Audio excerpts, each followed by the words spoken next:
సంవత్సర మాస పక్ష తిథి వార నక్షత్ర యోగములతో శుభముహూర్తములను ప్రసాదించే నిత్య జీవితంలో అనేక శుభ పరంపరలను మనకు అనుగ్రహించబోయేటువంటి పంచాంగ అధిదేవత పరమేశ్వరుడికి నమస్కారం తెలియచేస్తూ, సృష్టి ఆరంభం అయినప్పటి నుండి సరిగ్గా మనకు లెక్కలు చూస్తే ఈరోజు వరకు లెక్క తెలుస్తోంది. కలియుగ ఆరంభం నుండి 5127వ సంవత్సరంగా, ప్రభవాది 60 సంవత్సరములలో 40వ సంవత్సరంగా, పరాభవ అనేటువంటి నామముతో మన ముందుకొచ్చినటువంటి సంవత్సరమే పరాభవ నామ సంవత్సరం. పేరు వినగానే అందరూ గడగడలాడిపోతున్నారు. చాలామంది ఏదో ఏదో ఏదో అనుకుంటున్నారు. ఏమీ భయపడాల్సినటువంటి పని లేదు. అధర్మాత్ములకు పరాభవం, ధర్మాత్ములకు ప్రాభవం పరాభవ నామ సంవత్సరం. ఎందుకంటే నామ ఔచిత్యంలో చూస్తే పరా ప్లస్ భూ ప్లస్ ఆప్ పరాభవతి తస్య భావ కర్మవ. పరా అనేటువంటిది ఉపసర్గ, తిరస్కార పదం భూధాతువు, భూసత్తాయాం అని సంస్కృతంలో ఉండటం చేత ఓడిపోవటం, అవమానింపబడటం అనేటువంటిది సాధారణమైనటువంటి అర్థమైనప్పటికీ పరాభూత తిరస్కృత జనైరితి పరాభవ. అహంకారంతో, అధర్మంతో, మదంతో, డాంబికంతో, ఆచారహీనంగా, అధర్మ మార్గంలో, అసత్యంతో, ఆగ్రహంతో నిత్యం బ్రతికేటువంటి అధర్మాత్ముడికి ఈ సంవత్సరం ఖచ్చితంగా పరాభవమే. ధర్మంలో ఉంటూ, ధర్మంగా జీవిస్తూ, ఇతరులకు ఇబ్బంది కలగకుండా ఉండేటువంటి సత్పురుషులకు ఈ సంవత్సరం పరాభవం కాదు, ప్రాభవనామ సంవత్సరంగా మారబోతోంది. ఇంకొక మాట, పరాభవ. పరా అంటే దేవీ భాగవతం ఇత్యాది పురాణాల ప్రకారంగా తీసుకుంటే పరా ప్రత్యక్షితి రూప పశ్యంతి పరదేవత. పరా అంటే పరాశక్తితో కూడినటువంటి పరమాత్మ అనేటువంటి అర్థంలో కూడా తీసుకోవచ్చు. పరాస్య శక్తిర్ వివిధైవ శ్రూయతే. పరాశక్తి అంటే సృష్టికి ప్రారంభ దశలో ఉన్నటువంటి శక్తి పరాశక్తి. వేదశాస్త్రమయీ వాణి యస్యాహ సా పరదేవత అని మనకు పురాణ వచనం. వేదశాస్త్రమైన వాక్కులు ఎవరి యందు అయితే ప్రాభవిస్తాయో ఆవిడే పరదేవత. ఆ పరదేవత ఎవరు మనకు? మన తెలంగాణ తల్లే మనకు పరదేవత. అందుకే ఈ సంవత్సరం ఒక పద్యం నాకు చూడగానే అనిపించింది.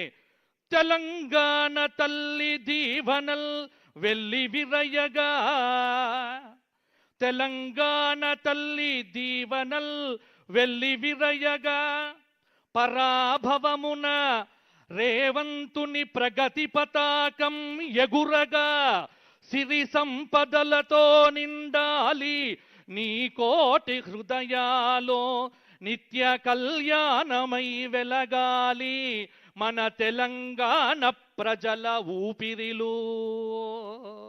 ఇది తెలంగాణ మీద రాసుకున్నటువంటిది.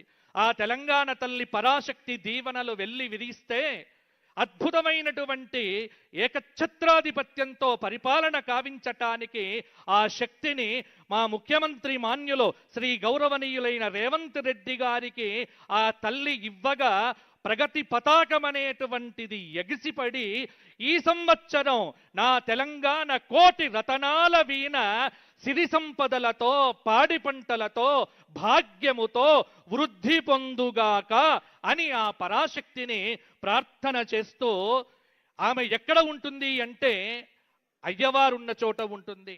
కాబట్టే ఈ సంవత్సరానికి అధిష్టాత ఎవరు అంటే పరా ప్లస్ భవ, భవుడు శంకరుడు, సాంబ సదాశివ పరంధాముడు. ఈ సంవత్సరానికి అధిష్టాత మంచి గుర్రములచే ఉన్న రథంలో 4 భుజములతో, అభయ వరద హస్తములతో, పరశువుతో, అగ్నిశిఖతో, వరుణ వాయుదేవులతో లోకహితమై చర్చలు చేసేటువంటి నర్యాపసహ అనే పేరు కలిగినటువంటి అగ్నిస్వరూప రుద్ర శంకరుడే ఈ సంవత్సరానికి అధిష్టాత. ఆ రుద్రుడు శివుడై ఈ తెలంగాణ ప్రజలందరినీ కాపాడుగాక వేములవాడ రాజరాజేశ్వరుడై.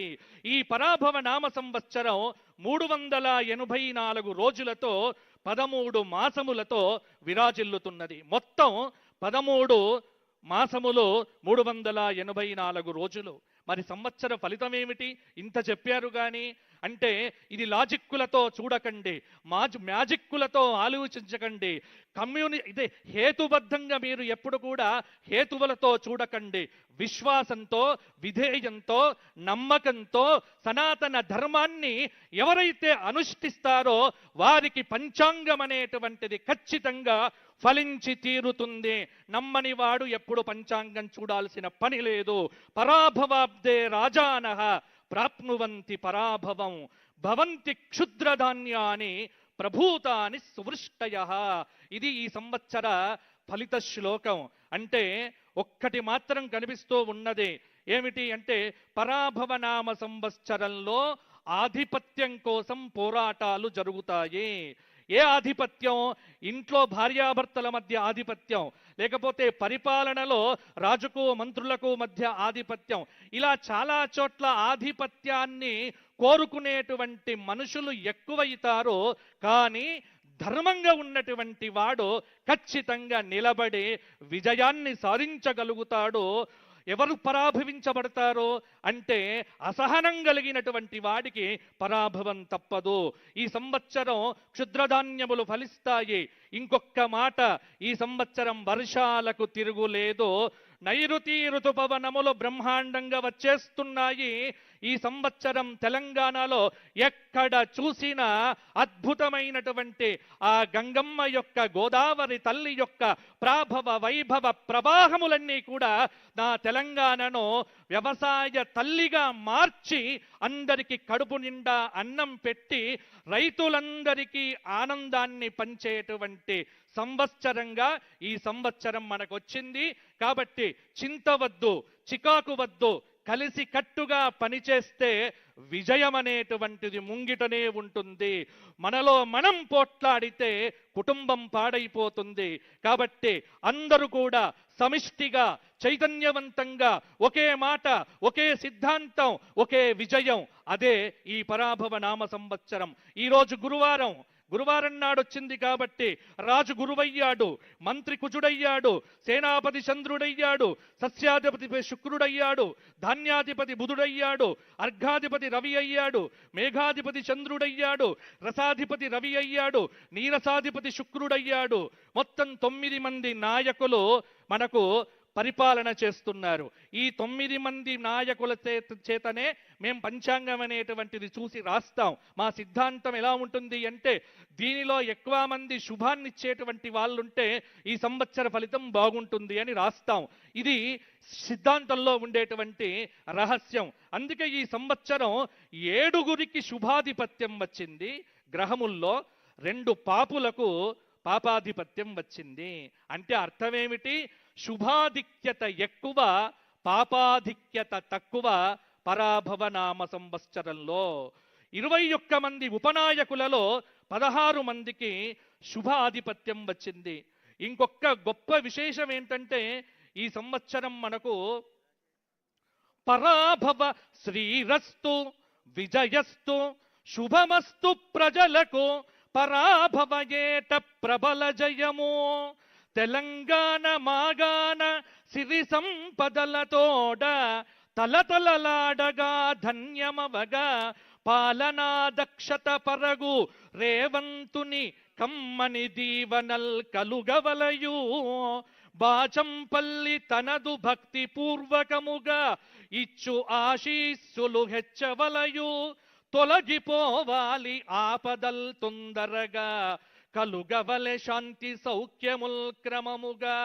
ధర్మ మార్గమున ధాత్రి వెలుగా అందరికి గలుగుగావుత అక్షయముగా. ఈ సంవత్సరం గురువు రాజయ్యాడు అంటే మంచి ధార్మికుడైనటువంటి వాడికి రాజ్యాధిపత్యం వచ్చింది. భయపడాల్సినటువంటి పని లేదు. నేనేమైనా మంచిదే కానీ నా ప్రజలు బాగుండాలి అనేటువంటి తపన రాజుల యందు పరిఢవిల్లుతుంది. ఎప్పుడైతే ఈ భావన ఉంటుందో పరిపాలన అనేటువంటిది సంక్షేమంగా ముందుకు సాగుతుంది. ఇంకొక మాట, వర్షలగ్నంలో అలాగే జగల్లగ్నంలో రవిచంద్ర శుక్ర శనులు, చతుర్థ కేంద్రంలో బృహస్పతి, షష్ఠ స్థానంలో కేతువు, వ్యయంలో కుజ బుధ రాహు స్థితి, తెలంగాణ ఆవిర్భావ చక్ర ప్రకారంగా రాష్ట్రంలో సుపరిపాలన చెయ్యటానికి అనుక్షణం రాజు తహతహలాడిపోతూ ఉంటాడు, ప్రయత్నం చేస్తూ ఉంటాడు. మీనలగ్న ప్రభావం వల్ల తెలంగాణ రాష్ట్ర పరిపాలనలో వ్యూహాలు, ఆలోచన